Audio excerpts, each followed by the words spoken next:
Hi there, thanks for joining us. I'm Chris McKinnon with the WBZ News Update. Checking our top stories for you. A body found along 95 in Canton has been identified as a 21-year-old missing Marine recruit. Joseph Brancato went missing last November. His family says he was living with his recruiter, Frank Lipka, in Roslindale at the time. Lipka is being held on separate charges, but prosecutors have called him a person of interest in the disappearance.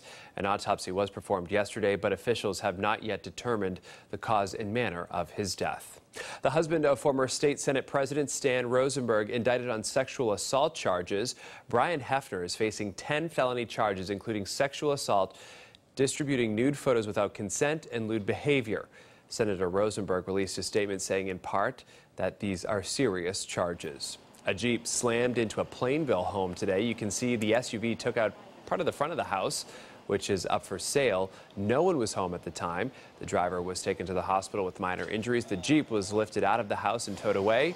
No word on what caused that crash. I want to send it over to meteorologist Barry Burbank with a check of our forecast. Hey, Barry. Hey there, Chris. Spring has sprung. We've got temperatures in the low and middle 60s right now. We'll be there much of the afternoon, in spite of the fact there isn't going to be all that much sunshine. We're in the warm sector here. There's a cold front coming, so there's the risk of a few more scattered showers this afternoon, especially over southeastern Massachusetts. A couple may pass over Boston, a couple isolated ones elsewhere, but most of the action into the evening hours right down here in southeastern Massachusetts.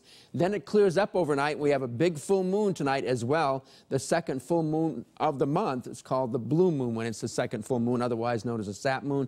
Clearing up and going to be nice and chilly. Down to the upper 30s by later tonight, and then back up to the low and middle 50s coming up for tomorrow.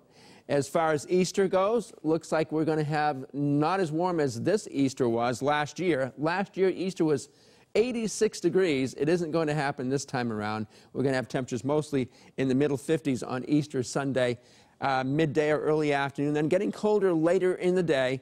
So as Passover begins at sundown today, we have Good Friday today as well. It's going to be mild, then it's going to be sunny tomorrow. Bright sunshine almost all day long, so that'll be nice, but not as warm as today. Next week, a little question mark, Chris. I don't know if there's going to be snow, a little bit of snow on Monday morning, whether it's just going to bypass us, but it will be colder than it will be this afternoon. So have a good weekend, Chris. I thought we banned the word snow, Barry. Thank you very much. Appreciate it.